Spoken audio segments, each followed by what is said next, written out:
Bien, buenas tardes. Es realmente un honor para la asociación, ni hablar para mí en lo personal, recibir al profesor Fernando Valdés Dalré. Es una persona sumamente conocida en todo el mundo, pero también, por supuesto, especialmente en Argentina, país que ha frecuentado muchas veces, y que además tiene que ver con su estirpe, porque su madre y su abuela, ¿no? Han nacido en Argentina. El profesor Valdés es catedrático, no sé por qué retumba tanto esto, es catedrático jubilado de la Universidad Complutense de Madrid. Es magistrado del Tribunal Constitucional Español.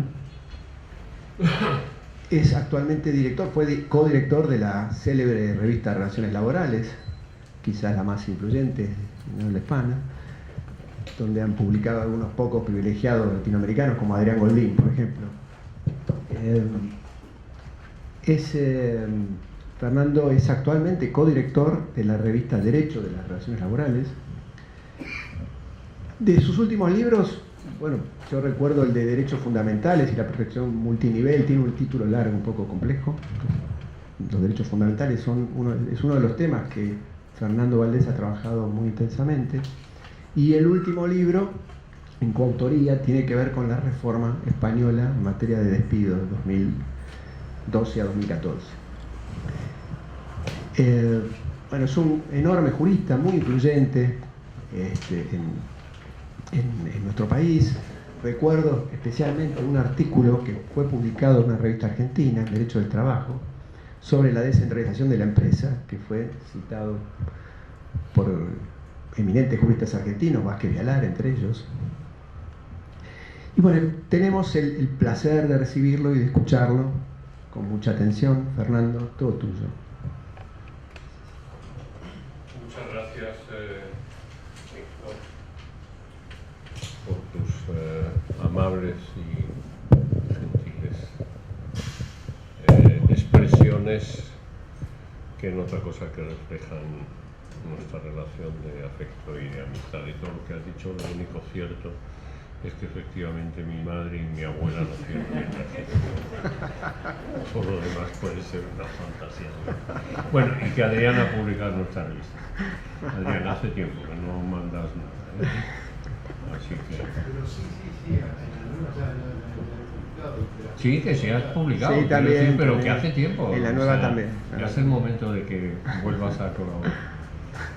Bien, para mí es una satisfacción el poder estar en la sede de la Asociación Argentina de Derecho del Trabajo y de la Seguridad Social. Yo fui durante una época presidente de la Asociación Española de Derecho del Trabajo y de la Seguridad Social. Sé lo que significa, por tanto, gestionar ese grupo de laboralistas. Me siento consiguientemente muy solidario en estos momentos con Héctor y con todos los que han tenido que sufrir ese trago. Yo voy a hablar, ¿cuánto tiempo? ¿40 me das? ¿45? Me parece muy bien, sí. Yo voy a hablar hoy sí sobre la jurisprudencia laboral europea. Si me permiten, antes de que yo empiece mi intervención, me gustaría hacer algunas observaciones que seguro son tópicas, de todos ustedes conocidas, pero a mí me sirven para entrar en la reflexión. En Europa existen diversos tribunales encargados de proteger y tutelar los derechos fundamentales de los trabajadores. Además de los tribunales nacionales, hay dos. De un lado, el tribunal encargado de velar por el recto cumplimiento de la Convención Europea de Libertades Públicas y Derechos Fundamentales, el llamado Convenio de Roma de 1950, que yo a partir de ahora identificaré como Tribunal de Estrasburgo sin más. Además del Tribunal de Estrasburgo está el Tribunal de la Unión Europea, el Tribunal de Luxemburgo. Yo voy a hablar solo de la jurisprudencia laboral del Tribunal de Estrasburgo y voy a perder 2 minutos para justificar por qué hablaré del Tribunal de Estrasburgo y no del Tribunal de Luxemburgo. Pese a que en la Unión Europea fue aprobado, tras un larguísimo proceso y numerosas vicisitudes en el año 2007, la Carta Europea de Derechos Fundamentales, la llamada Carta de Niza, que dedica, que tiene, por cierto, una, si ustedes no la han visto, tiene una sistemática que se aparta de todas las declaraciones internacionales, porque las declaraciones internacionales lo que hacen es enumerar los derechos, básicamente diferenciándolos. Ahí están las cartas que desarrollan la Declaración de Derechos Humanos de Nueva York del año 60.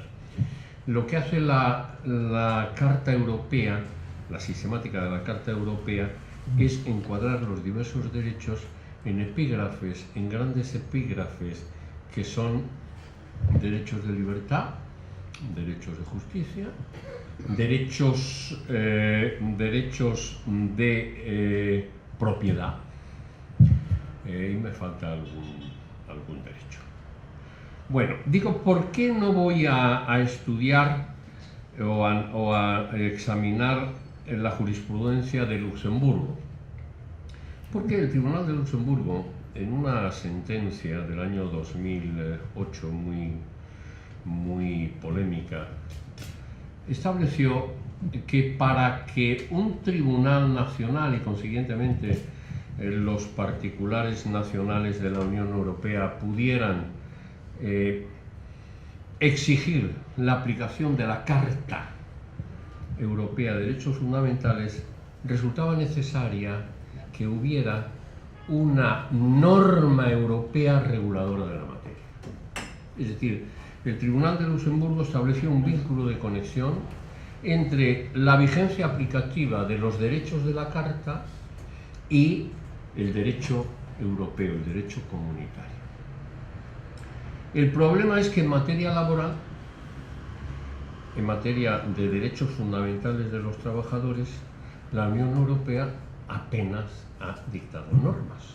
Y como apenas ha dictado normas más allá de las directivas que tiene en materia de sucesión de empresas, de principio de igualdad, en materia de duración del contrato, o en materia de sexo, de discapacidad, lo cierto es que no existe jurisprudencia directamente relacionada con derechos fundamentales que sí se reconocen en la Carta Europea de Derechos Fundamentales, pero sobre los que el Tribunal de Luxemburgo no puede hasta el presente, salvo que cambie su criterio, cosa que es bastante improbable, al menos a medio plazo, no podrá pronunciarse, y consiguientemente yo he pensado que les expusiera la jurisprudencia sobre no los derechos fundamentales, sino las directivas comunitarias,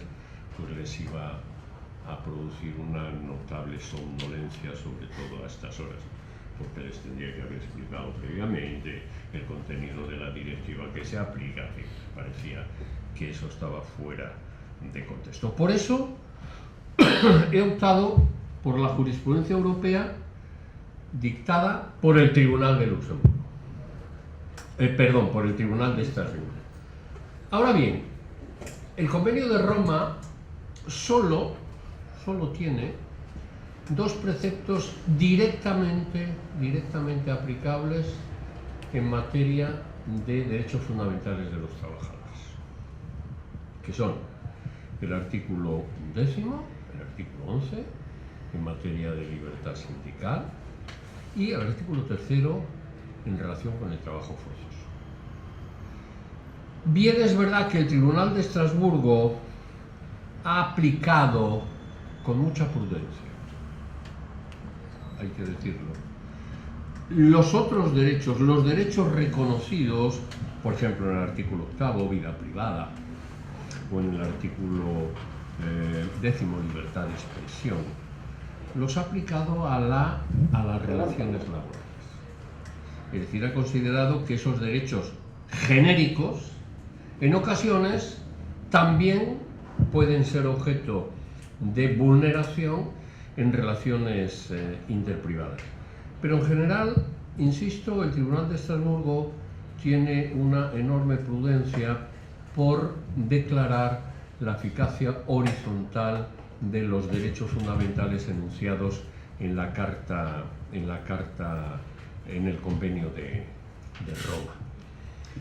Total, que yo de lo que les voy a hablar es de la jurisprudencia del Tribunal de Estrasburgo, no en materia de trabajo forzoso, porque eso se lo podría decir en 5 minutos, en que hay una sentencia muy importante, no sé si ustedes habrán oído hablar de ella, reciente, del año 2005, en donde el Tribunal de Estrasburgo declaró que constituía un trabajo forzoso el trabajo que en un determinado ámbito doméstico se realizaba en relación con algunos trabajadores, algunas trabajadoras procedentes de Marruecos que se encontraban en una situación próxima, no idéntica, pero próxima al trabajo forzoso, es decir, situaciones precarias y práctica inexistencia. Pero aparte de eso, la verdad es que el tribunal no ha llegado a Estrasburgo materia con suficiente contenido en relación con el artículo 3 del trabajo forzoso. Sin embargo, sí ha llegado no numerosos asuntos, pero sí han llegado los suficientes asuntos para que hoy se pueda hablar de una jurisprudencia que yo desde ahora mismo no puedo decir que se encuentre consolidada. Porque si algo caracteriza, ya se lo anticipo, la jurisprudencia de Estrasburgo en materia de libertad sindical, es su constante evolución. El Tribunal de Estrasburgo ha pasado de efectuar una consideración muy restrictiva, muy rígida, muy poco flexible de la libertad sindical, del derecho de los trabajadores a fundar y constituir sindicatos, en el curso de los 30 últimos años, sobre todo en el curso de este siglo, hacer interpretaciones ya mucho más flexibles, mucho más amplias, y de eso es de lo que yo me ocuparé. Como les he dicho, es el artículo 11 del Convenio de Roma el que enuncia la libertad sindical. Y lo hace en términos que se apartan del modo como suelen hacerlo las declaraciones internacionales de la época, las anteriores y por supuesto las posteriores. ¿Por qué? Digo, ¿en qué se separa? Normalmente la Declaración Universal de Derechos Humanos y por supuesto las constituciones que ya se habían dictado en el año 50 cuando se aprueba el Convenio de Roma, dotan a la libertad sindical de una autonomía sustantiva, es decir, la regulan en un precepto propio o en un apartado propio dentro de él. Sin embargo, el artículo 11 regula la libertad sindical vinculándola de manera directa a la libertad de asociación. El precepto, tras reconocer la libertad de asociación, la general libertad de los ciudadanos de asociarse, dice: también ha de entenderse incluido el derecho de fundar por otras personas sindicatos y de afiliarse a los mismos para la defensa de sus intereses. No obstante esta falta de autonomía y sustantividad de la libertad sindical y de las resistencias que ha venido manteniendo el Tribunal de Estrasburgo para dotar a la libertad sindical de sustantividad propia, lo cierto es que pese a todo ello, pues en fechas últimas, es decir, en este siglo, pues ha terminado reconociendo que la libertad sindical no es un simple agregado de la libertad de asociación, sino que constituye una pieza básica, son sus palabras, del diálogo entre trabajadores y empresarios y, por tanto, para el logro de la justicia social y de la convivencia, habiéndola calificado como un elemento esencial del derecho a la libertad de asociación. No, como un elemento esencial, no ya un elemento instrumental, sino un elemento esencial. El Tribunal de Estrasburgo, a lo largo de la vigencia ya dilatada del Tribunal, de su vigencia aplicativa, hago paréntesis y les recuerdo o indico que hasta bien entrada la década de los 60 había dos instituciones de garantía de la Convención Europea: la Comisión y el Tribunal. Los asuntos primeros los eran tratados por la Comisión, y aquellos que la Comisión consideraba relevantes y que los admitía, pues podía reenviarlos al Tribunal. La Comisión ha desaparecido. O sea, ya el único organismo de tutela del Convenio Roma es el órgano, llamemos, judicial. Y les recuerdo también, por si en estos momentos hay equívoco, que el número que la Convención ha sido objeto de ratificación por, en estos momentos, 45 Estados europeos, y que todos los Estados tienen derecho a nombrar un magistrado en el Tribunal de Estrasburgo, es decir, que hay 45 magistrados de 45 países independientes. El tribunal funciona, y termino ya con estas referencias, el tribunal funciona con secciones y con la gran sala. En el año 2000, a principios de este siglo, fue objeto de una importante modificación, porque realmente en la anterior regulación los asuntos tenían que ser admitidos o inadmitidos por sección, por una de las diversas secciones que había, y eso asfixiaba al Tribunal de Estrasburgo. Para que se hagan ustedes idea, el número de asuntos que a principios de este presente siglo tenía el Tribunal rondaba los 300.000, no es una broma. Y la admisión tenía que ser declarada por la sección, con lo cual los asuntos se dilataban mucho. ¿Qué es lo que hizo esa reforma? Establecer que la inadmisión podía ser acordada por un magistrado solo, que no se necesitaba la decisión de 3 magistrados o de la sección. ¿Eso ha aliviado el peso del Tribunal de Estrasburgo? No, porque en estos momentos, y la información que se me dio además es hace unos meses, hace medio año, es del propio presidente, del actual presidente del tribunal me dijo que en estos momentos tenían pendientes cerca de 200.000 asuntos, de los que cerca de 100.000 procedían de Rusia.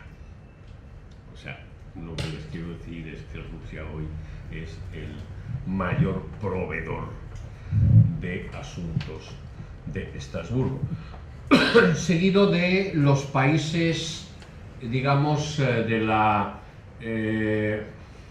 Unión de Repúblicas Socialistas Soviéticas, y últimamente Turquía está ocasionando muchos problemas y enviando muchos conflictos. En materia de libertad sindical, precisamente, los conflictos procedentes de Turquía han servido al Tribunal de Estrasburgo para establecer esa doctrina que se aparta de sus resistencias anteriores desde el punto de vista organizativo de acción sindical, a ampliar el concepto y sobre todo las facultades de la libertad sindical, le han permitido hacer interpretaciones notables. Pero en todo caso, esta sí ha sido una jurisprudencia lenta. Yo me voy a tener en explicarles a ustedes, por supuesto no toda la doctrina, pero sí, digamos, la evolución en los 3 o 4 puntos que yo entiendo que demuestran precisamente ese progreso de Estrasburgo en la interpretación de la libertad sindical, que hoy ya se aproxima claramente en su doctrina, se aproxima claramente pues a lo que pueden establecer las jurisprudencias constitucionales de los países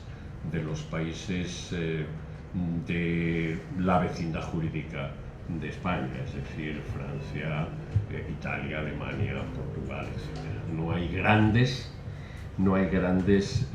diferencias. Insisto, es verdad que la resistencia suya ha sido notable, pero hoy hay una cierta similitud.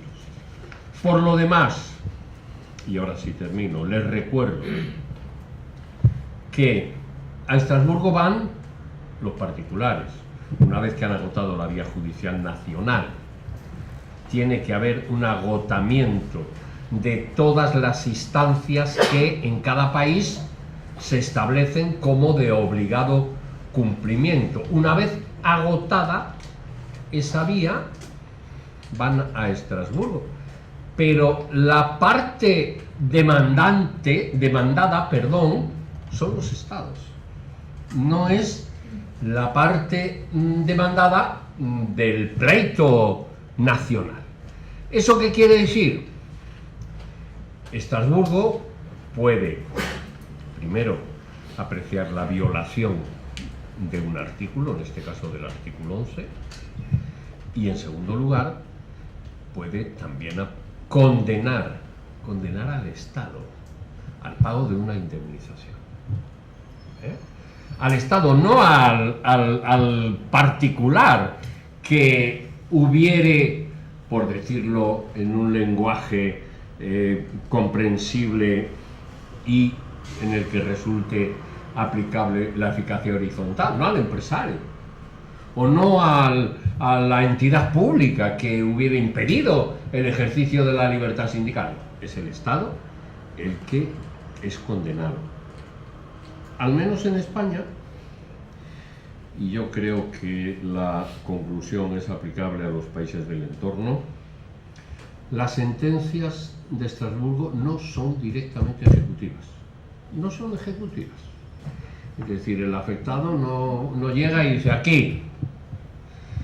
Pero lo que sí puede hacer el particular que ha tenido un pronunciamiento favorable a la lesión del derecho denunciado, reclamar ante el órgano judicial nacional la desaparición de la vulneración y, en su caso, también la oportuna indemnización por la lesión que hubiere declarado, con independencia de que el Estado haya sido o no condenado.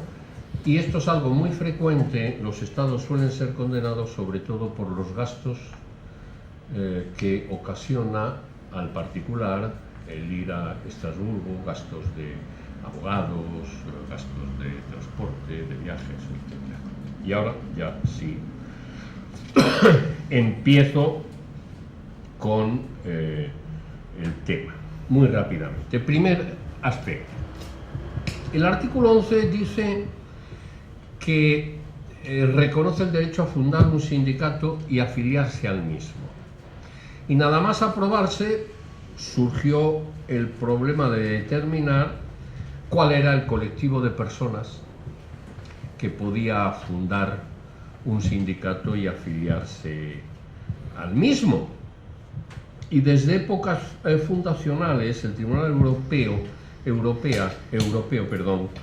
entendió que había que establecer un criterio amplio, es decir, el derecho a fundar sindicatos y afiliarse al mismo no solo correspondía a los sujetos individuales, a los trabajadores en un sentido amplio, tal y como fueran definidos por cada sistema jurídico, sino que también integraba a los propios sindicatos, es decir, que reconoció el derecho de los sindicatos a federarse o confederarse.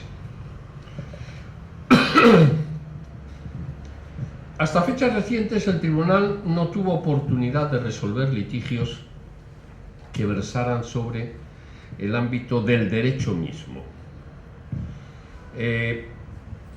Hay temas que han sido objeto de especial consideración, que son rápidamente los que yo voy a enunciar antes de hablar sobre acción sindical. Primero, materia de discriminación por razones sindicales.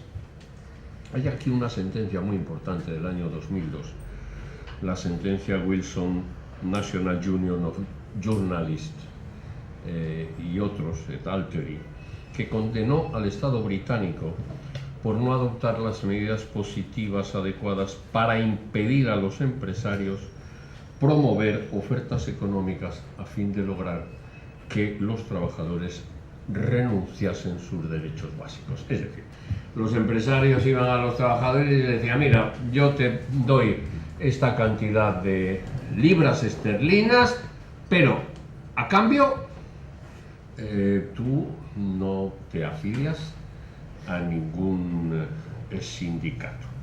Y por tanto eso significaba la garantía para el empresario de que no iba a tener en su empresa un sindicato encargado de crearle conflictos. En el país del closed shop. En el país del closed shop. No, sí, sí. Luego diré algo del closed shop.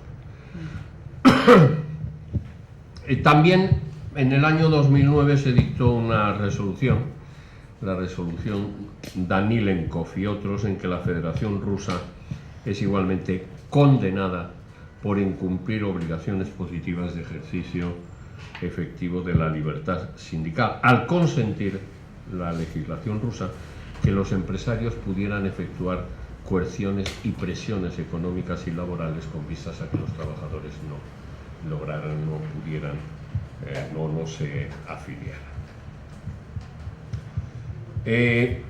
Tiene interés o curiosidad una sentencia del año 13, la sentencia Syndicatul Pastorul Celburn de Rumanía. El Tribunal Europeo hubo de pronunciarse sobre la aplicación o no del derecho a fundar sindicatos a un colectivo de 32 sacerdotes ortodoxos y 3 trabajadores laicos. Una vez que las instancias administrativas y judiciales rumanas negaron ese derecho, ellos acudieron a Estrasburgo y la sección le reconoció el derecho a constituir un sindicato. Pero ojo, la regulación, el régimen jurídico de Estrasburgo consiente al Estado o a la otra parte que la sentencia de la sección sea remitida a la Gran Sala, a la llamada Gran Sala. Y entonces la Gran Sala exactamente decidió lo contrario, entendiendo que reconocer a los sacerdotes ortodoxos este derecho a fundar un sindicato equivalía a impedir o coartar a la organización religiosa, es decir, a la Iglesia ortodoxa, de un razonable margen de autonomía. Por tanto, dentro de la Iglesia ortodoxa, era ella a la que correspondía crear las oportunas organizaciones sin que pudiera los miembros decidir qué hacer. El tema de la libertad sindical negativa, al que se ha referido Héctor, ha sido enormemente debatido. Ha sido enormemente debatido en el Tribunal Europeo porque, como saben ustedes, en Europa algunos países anglosajones, pero también los nórdicos, establecen las denominadas cláusulas sindicales, que obligan o impiden, pero sobre todo ahora me interesa decir obligan a afiliarse a un determinado sindicato.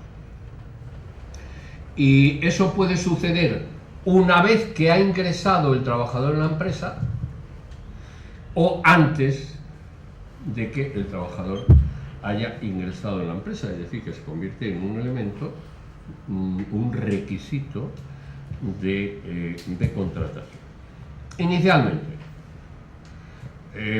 Estrasburgo dijo que en una muy famosa sentencia, una de las más famosas, el asunto Young, James and Webster contra el Reino Unido, dijo que en relación con la empresa British Railways, unos trabajadores fueron despedidos por negarse a afiliarse a alguno de los tres sindicatos que operaban en la sociedad de los ferrocarriles, iniciaron un proceso y entonces el Tribunal Europeo descartó los perjuicios de las cláusulas de seguridad social, de seguridad sindical.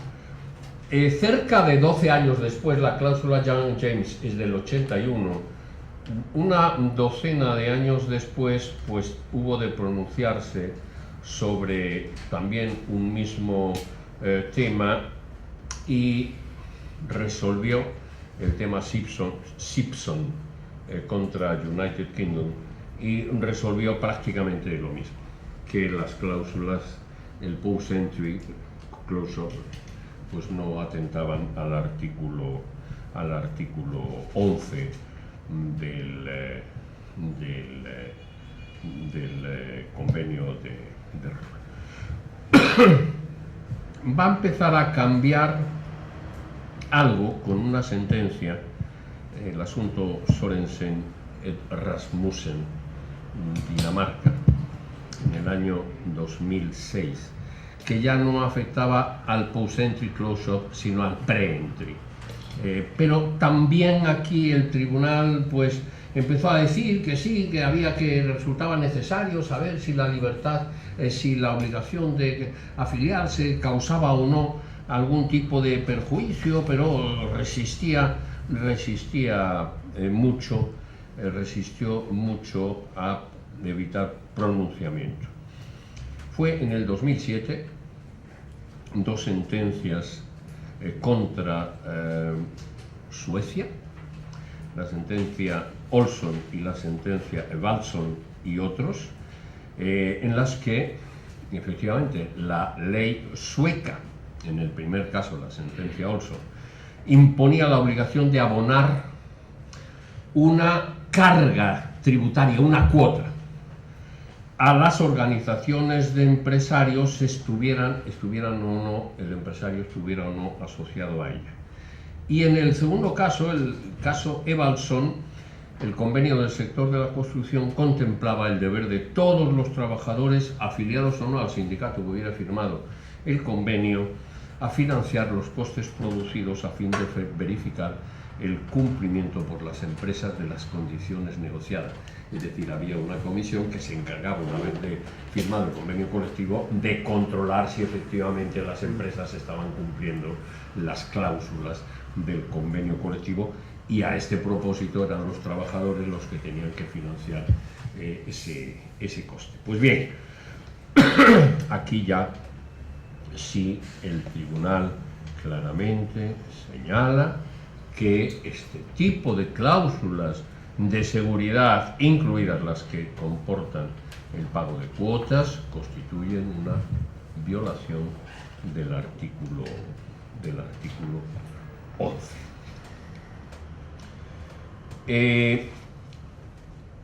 Se ha tardado mucho, como ven ustedes, en efectuar este reconocimiento. El tribunal también ha mantenido mucha resistencia, y paso ahora de la organización a la acción. Ha mantenido mucha resistencia para reconocer que dentro del ámbito objetivo ahora, ya no subjetivo, objetivo de la libertad sindical, se encuentra el derecho a la negociación colectiva y el derecho a huelga. En una muy conocida también sentencia del año 75, la sentencia del Sindicato Nacional de la Policía Belga, el tribunal dijo que el artículo 11, palabras suyas, no garantiza a los sindicatos ni a sus miembros un tratamiento concreto por parte del Estado, de modo que lo que exige el convenio es que la legislación nacional permita a las organizaciones sindicales, luchar en defensa de sus intereses. Y por tanto, terminó diciendo, la libertad sindical no tutela el derecho de consulta ni el derecho de huelga, y tampoco impone obligación alguna a los empresarios de emprender tratos contractuales colectivos. Más claro, imposible. Bueno, pues esta jurisprudencia se ha mantenido durante mucho tiempo. Comenzó modificándose una inteligencia de la libertad sindical comprensiva de la negociación colectiva. Va a comenzar con la sentencia Wilson National Union of Journalists, que la he citado, en la que se sometió a juicio del Tribunal de Estrasburgo, a través de una pluralidad de litigios promovidos por diversos colectivos sindicales, la conformidad del artículo 11 al convenio de la regla de derecho británico de consentir a los empresarios, lo dicho ya, ofrecer compensaciones económicas a los trabajadores a su servicio.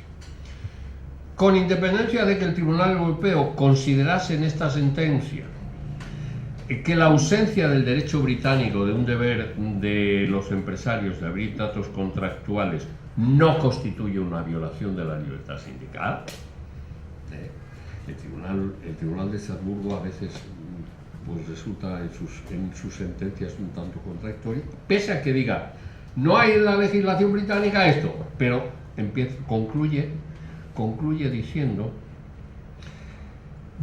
declarando que la negociación colectiva es uno de los más importantes instrumentos a través de los cuales el Estado asegura la libertad del sindicato de proteger los intereses profesionales de sus miembros.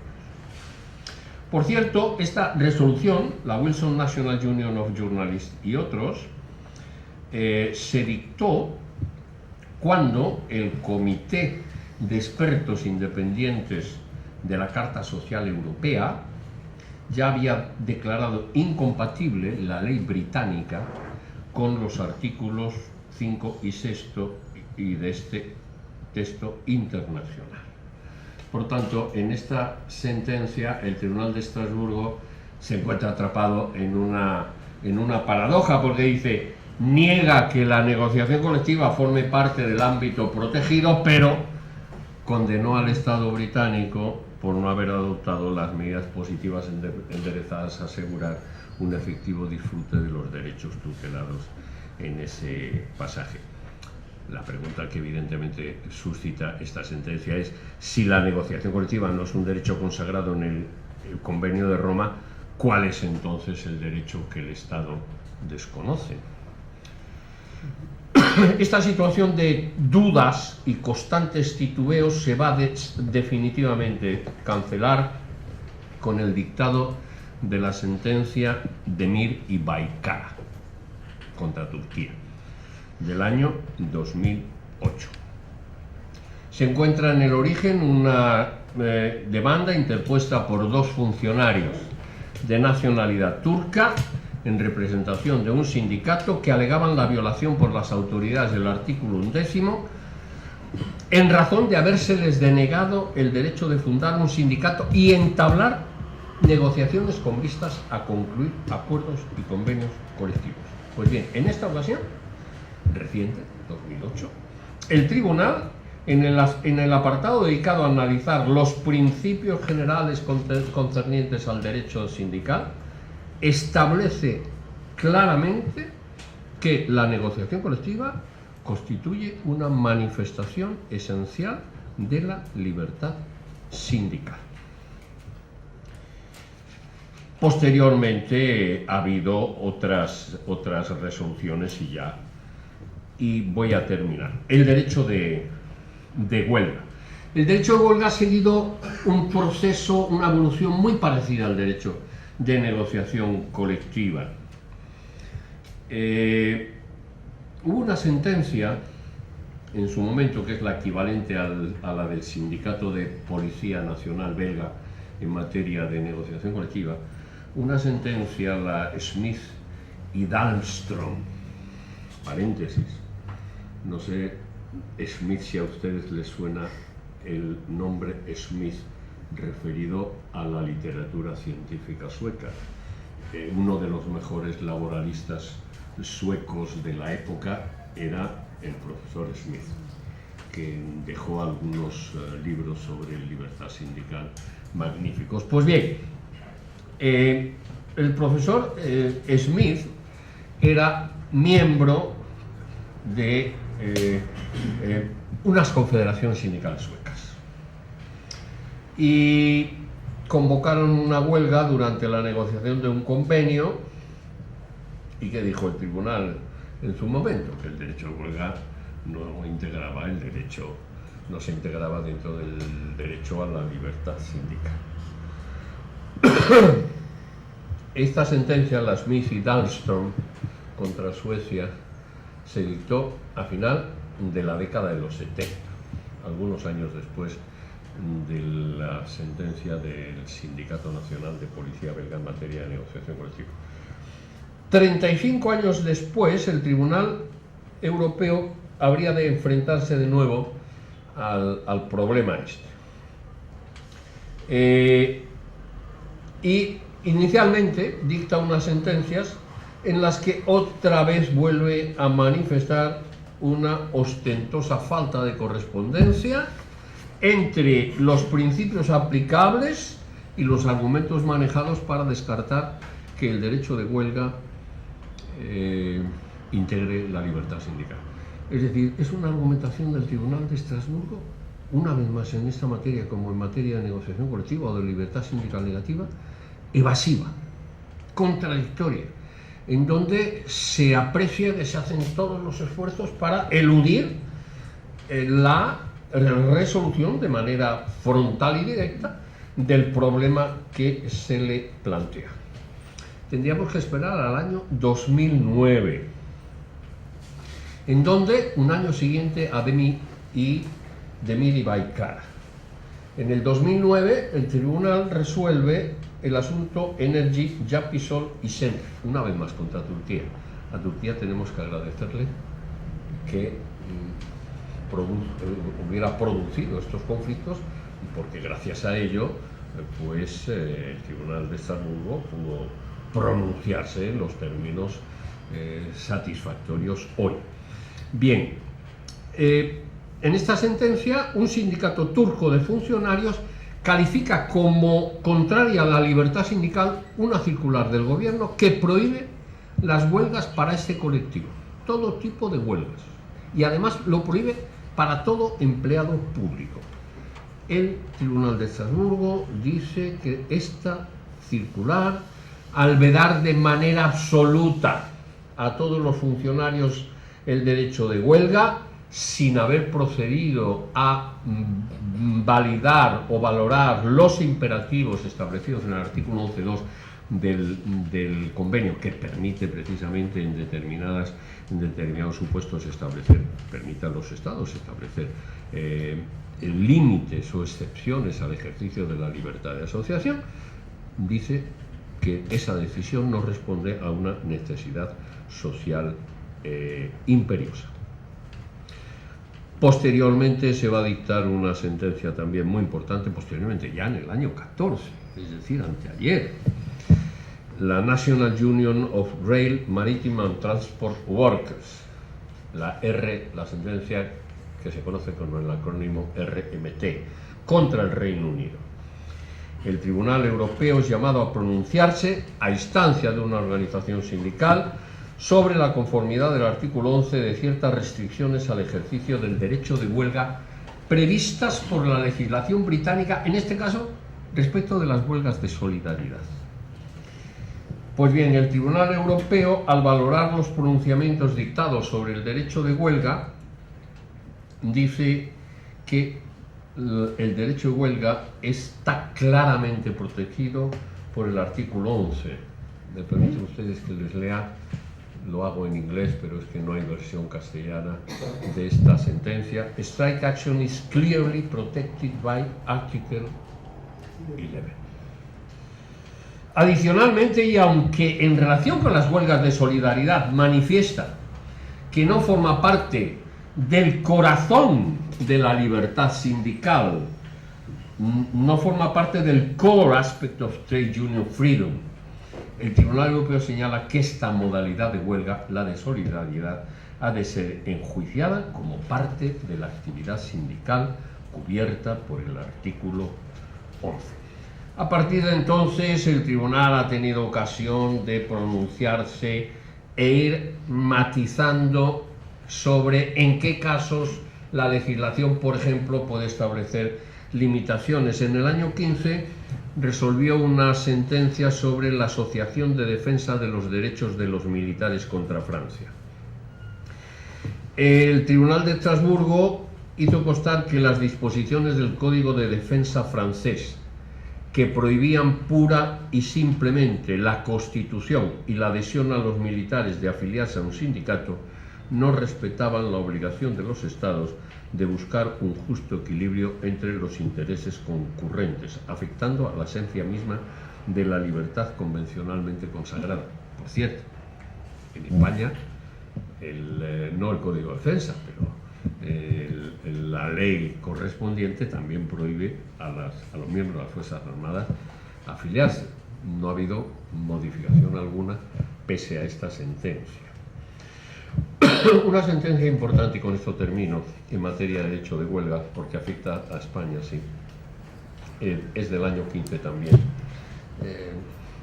La sentencia conocida como Junta Rectora del Sindicato de Policía Nacional Vasca.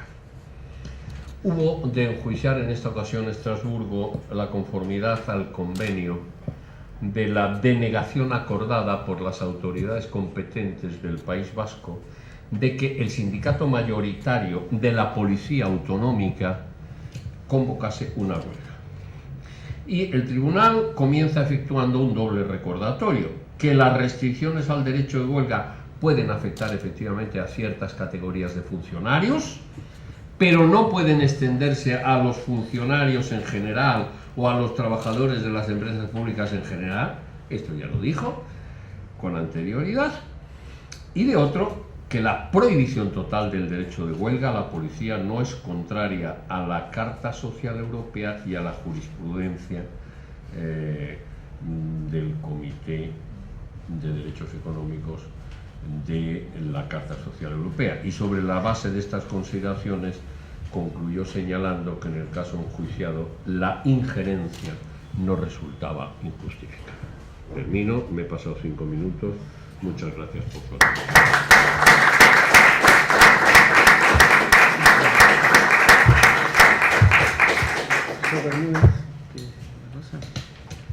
Bien, tenemos unos minutos para hacer algunas preguntas o comentarios. Si demoran 3 segundos... iba a decir, yo iba a hacer una. Adrián, por favor. No, por favor. Siendo tan parco el artículo 11, digamos que solamente habla del derecho de formar sindicatos y afiliarse a los mismos, y además de citarse a sí mismo en sus precedentes, el Tribunal Europeo de Estrasburgo, ¿qué otros apoyos normativos utiliza, digamos, para buena pregunta. Convenios de la OIT. Sí, vamos a ver, buena pregunta. Inicialmente, Estrasburgo mantuvo una formidable resistencia a interpretar los artículos del Convenio de Roma a la luz de declaraciones internacionales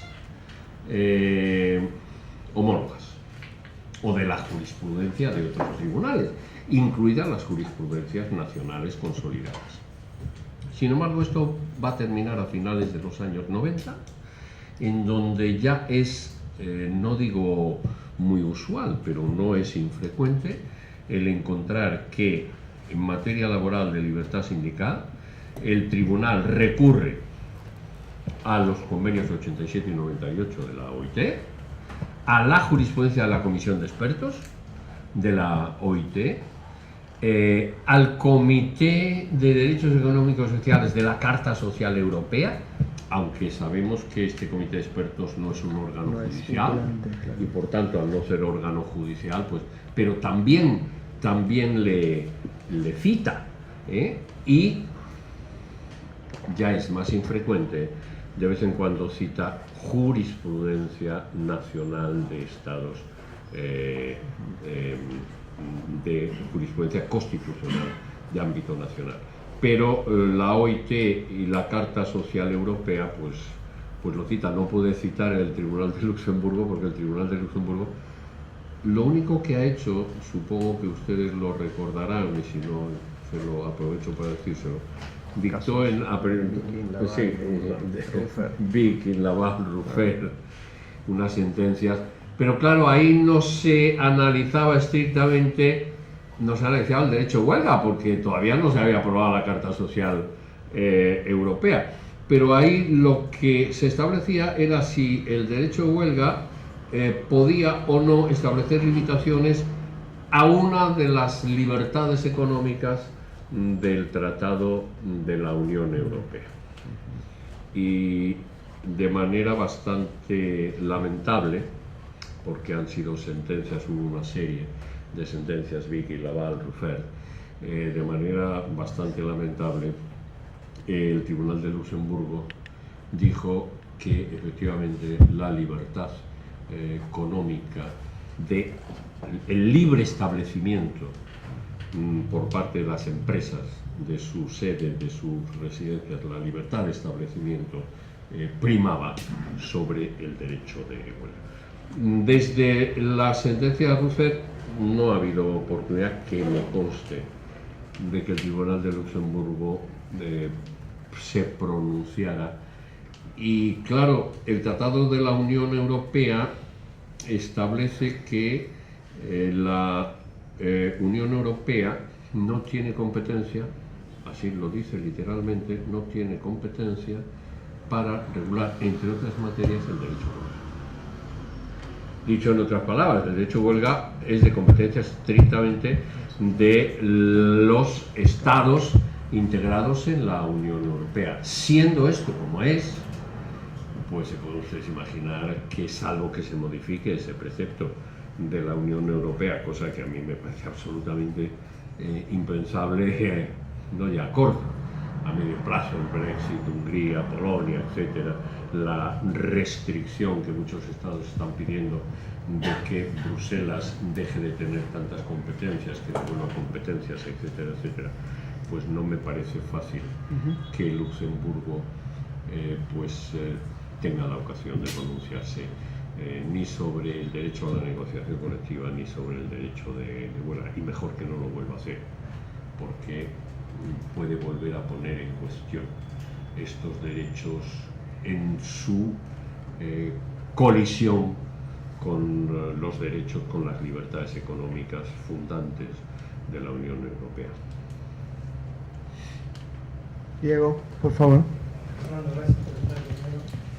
Mi pregunta es una conclusión que obtengo, quiero saber si es válida y en vinculación con algo propio de la Argentina. A partir de la evolución de jurisprudencia que nos has comentado, me parece entender, y hecho de ver si es válido, que el derecho esencial para el acuerdo para el Tribunal Europeo es el derecho de asociación. Veo poca limitación, poca relatividad de ese derecho que lo considera como esencial, y no tanto el derecho de huelga, el derecho de negociación colectiva. Es decir, siento como que se protege más la cáscara de algún modo que el contenido que estaría dentro de esa cáscara. Y pregunto esto porque si esto es válido, como puede ser en nuestro país, el sistema de personalidad gremial y de otros sindicatos en los cuales la libertad de asociación está garantizada, pero con muy pocos derechos reales en materia de acción sindical. Yo creo que esa afirmación que haces, Diego, es exacta hasta finales del 2000, hasta finales del siglo pasado. Hoy ya creo que el tribunal en sus sentencias, en las sentencias que algunas de las cuales he mencionado, califica como elementos esenciales de la libertad sindical no solo los derechos de organización, es evidente, los tradicionales derechos de organización, tanto en su vertiente individual como colectiva y tal, sino también los derechos de acción sindical. Y de ahí que el derecho a la negociación colectiva, pues hay una sentencia que lo ha dicho clarísimamente, es un elemento esencial del diálogo social. O el derecho de huelga, que, hombre, la sentencia esta del Código de la violación por el Código de Defensa francés, que prohibía a todos los militares el derecho a hacer huelga, ¿no? Pues es una llamada de atención, ¿no? O los funcionarios, porque claro, no nos equivoquemos. ¿Cuáles son los conflictos en Europa en materia de derecho de huelga? Materia de derecho de huelga. Funcionarios, con especial relevancia a Fuerzas Armadas y cuerpos de policía. No, el tribunal, salvo esa sentencia a la que también me he referido de la legislación británica, pero es que el derecho anglosajón hay que siempre que estudiarle desde una perspectiva distinta al resto de los derechos europeos, ¿no? Salvo esa sentencia a la que dice, oiga usted no puede permitir a los británicos, a los empresarios que hagan estas ofertas para escaparse. Pero es que en Europa el problema del derecho de huelga es eso, los funcionarios. No hay, los trabajadores hacen huelga con una cierta, digamos, en algunos países con facilidad y reconocimiento, sin perjuicio luego de los límites, que si los servicios esenciales, que si los servicios mínimos, pero sin problema. Vamos, yo no entiendo ya que en España trabajadores un grupo de trabajadores decidan hacer huelga y que un juez o un tribunal diga no, usted no va a hacer huelga. Eso ya no me cabe en mi mente, no entra. ¿Otra pregunta o comentario? Te hago yo una pregunta, Fernando, pero quisiera bajar el nivel a España, si me permitís. Claro. La negociación colectiva, que fue objeto de varias reformas en la última década, afectaron la estructura, en 2012, si no recuerdo mal, ¿no? ¿Ha dado lugar a alguna sentencia relevante del Tribunal Constitucional o del Supremo que merezca la pena que comentes aquí? Me colocas en una posición un poco incómoda. Para que hables bien de tus votos. Ha dado lugar, bueno, efectivamente, para situar a los que no lo sepan, la reforma del 2012 del Partido Popular, del Estatuto de los Trabajadores, afectó a la estructura de la negociación colectiva. Y entre otros aspectos, modificó la relación entre convenio sectorial y convenio de empresa. Y en definitiva alteró un principio tradicional en el ordenamiento español de solución de los conflictos de concurrencia. En España desde 1980 rige ahora con las excepciones, rige el principio de que cuando hay concurrencia entre dos convenios colectivos nos olvidamos de que se aplicará el más beneficioso. Eso nunca entre nosotros ha sucedido. ¿Se aplicará cuál? El que hubiera sido negociado en primer lugar. Es decir, hay un principio de atribución al convenio prior in tempore, de una prioridad absoluta de vigencia aplicativa del convenio prior in tempore. Les pongo un ejemplo. Hay un convenio de empresa en vigor, de empresa de la construcción. Se negocia el convenio de la construcción de Madrid o de España. ¿En esa empresa se va a aplicar el convenio de Madrid de la construcción o de España de la construcción? No. Incluso si tiene mejores condiciones laborales. No. Porque se confiere una prioridad aplicativa siempre al convenio negociado en primer lugar. Y a la inversa, se negocia el convenio del metal de España y luego en una empresa se negocia el convenio de una empresa de metalurgia. ¿Va a tener ese convenio de empresa cuando el convenio estatal va a tener vigencia aplicativa en la empresa? No. Entonces, ¿qué se hace con ese convenio? Se mete en el cajón. Entonces, pregunta, esto es si el convenio anterior, sancionado en primer término, está efectivamente vigente durante su término, o también se aplica cuando está simplemente ultra activo. Espera, no. Está cuando está en vigencia inicial. 1 año, 2 años, 3 años. Cuando el convenio entra en ultraactividad, entonces ya los convenios posteriores, entre comillas, la empresa puede negociar un convenio. Y siempre que se firme el convenio con anterioridad a la renovación del convenio sectorial, entonces el convenio de empresa se convierte en convenio prioritario. Efectivamente, cuando llega la situación de ultraactividad, se termina esa prioridad aplicativa. En España hay cerca, para que se entienda la modificación, hay cerca de, bueno, vigentes unos 5.000 convenios, vigentes. El flujo de convenio anual es aproximadamente unos 3.500, vigentes 5.000 o 5.500, doy cifras aproximadas y generales.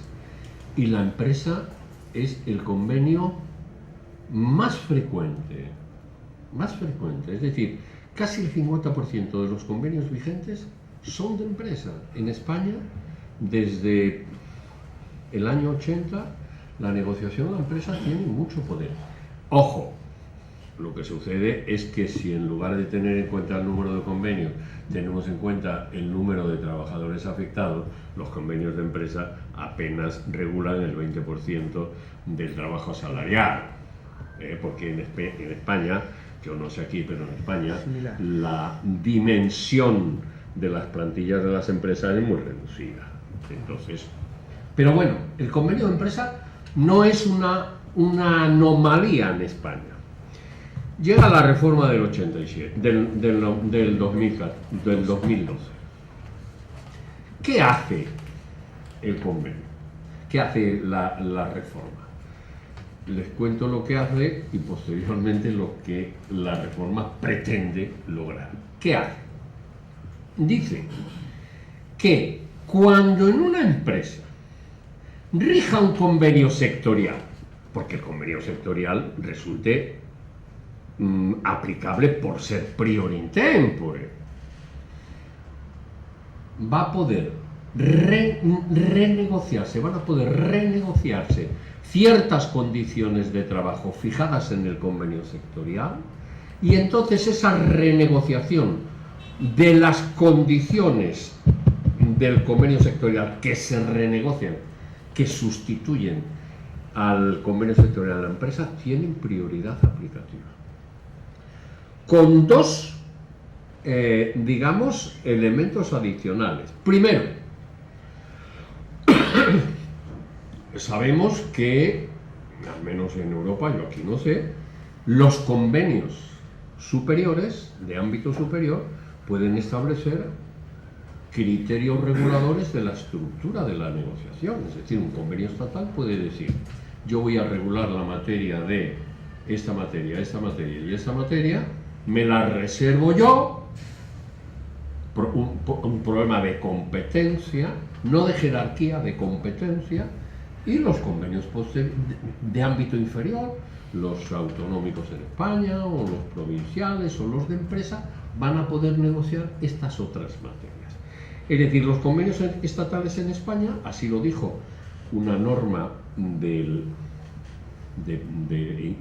establecida desde el año 80, tienen esa facultad estructuradora de la negociación colectiva. ¿Qué finalidad tiene esta facultad, esta función estructuradora? Evitar que todos los convenios colectivos repitan y reproduzcan lo del convenio anterior. Buscar la especialización. Ejemplo: ¿cuál es el ámbito convencional más adecuado para negociar el horario? ¿El convenio del Estado o el convenio de empresa? Pues hombre, el convenio de empresa. Es evidente, porque el convenio de empresa, en la empresa se saben las necesidades organizativas Por tanto, un convenio estatal que diga que en todas las empresas del sector de la construcción el horario será de 8 a 15, pues está estableciendo un criterio que no permite la adaptabilidad. Bueno, pues la reforma del 2014 privó a los convenios de ámbito superior, es decir, a las confederaciones y federaciones sindicales, de la capacidad de establecer criterios estructuradores de la negociación colectiva. Con lo cual, imposibilitó que la regla de prioridad aplicativa del convenio de empresa pudiera ser excepcionada por vía de la propia negociación colectiva. En otras palabras, la prioridad aplicativa establecida a los convenios de empresa se convirtió en una regla de orden público, imposible de modificar a través de la negociación colectiva. ¿Qué es lo que pretendió el gobierno? Porque claro, ustedes se pueden imaginar, en una empresa, cuando se revisan, porque solo se pueden revisar ciertas materias, entre las que vaya por donde está la jornada, el salario, la jornada y el salario.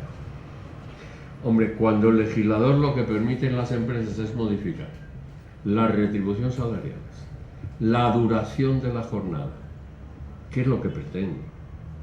En la empresa, que se empeoren las condiciones del convenio sectorial, porque para mejorarlas nunca ha habido duda que en la empresa se pueden establecer acuerdos de empresa de mejora del convenio sectorial. Ahí no rige el prior in tempore, porque no se modifica el convenio del sector. Entonces, la reforma que pretendía poner en manos de los empresarios la posibilidad de llevar a cabo devaluaciones salariales a través de convenios de empresa. Eso es lo que se hizo. En España, desde el 12 hasta el 16, se ha producido una devaluación salarial de cerca del 15%. Depende de sectores, depende de sectores, pero casi del 15%.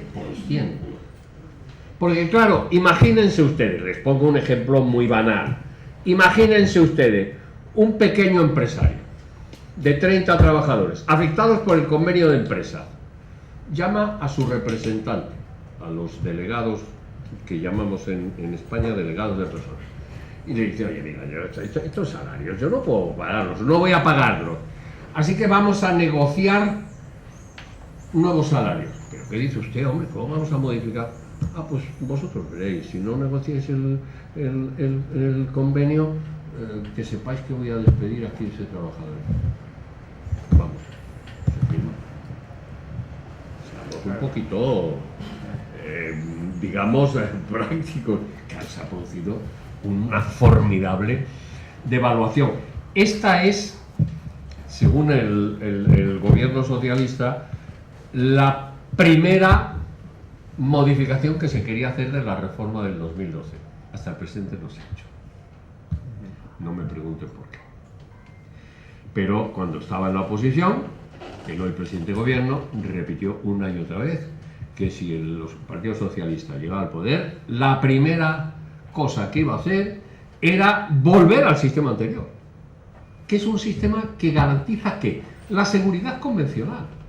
Oiga usted, mire, yo negocio un convenio colectivo en enero del 17. Ese convenio colectivo va a regir durante toda su vigencia. No se va a poder modificar. Modificar peyorativamente, claro, porque insisto, in melius siempre es posible la modificación. El Tribunal hubo 2 recursos de inconstitucionalidad, y contesto a tu pregunta, ante el Tribunal Constitucional.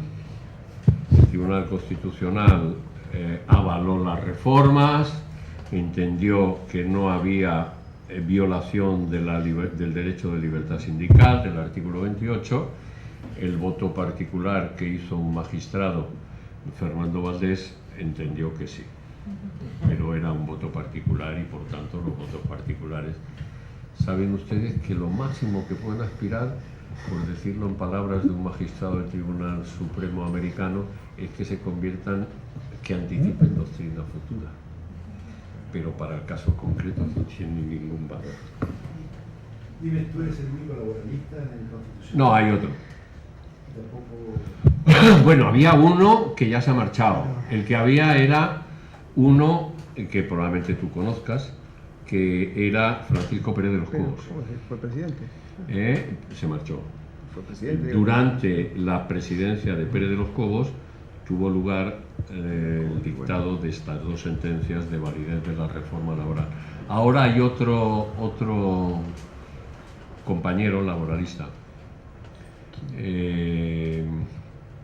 Ay, por Dios bendito. Fernando, la memoria te traiciona de forma... Alfredo, bueno, me llegará. Alfredo... ¿De dónde es? ¿Eh? ¿De dónde es? De Madrid. 80 años, cuando fue nombrado magistrado del Tribunal Constitucional. Montoya, ¿no? Montoya.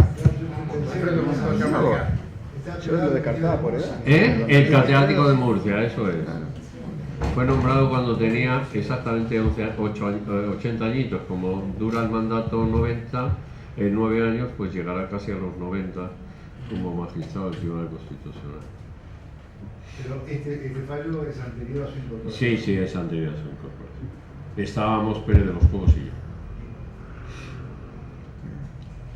Pérez de los Cobos era presidente y estuvo con la mayoría. Por supuesto no se alineó conmigo. ¿Alguna pregunta más? ¿Algún comentario? ¿No? Profesor Bermúdez, ¿quiere decir algo? ¿No? Bueno, lo despedimos entonces. Lo despedimos al profesor Valdés. Muchas gracias.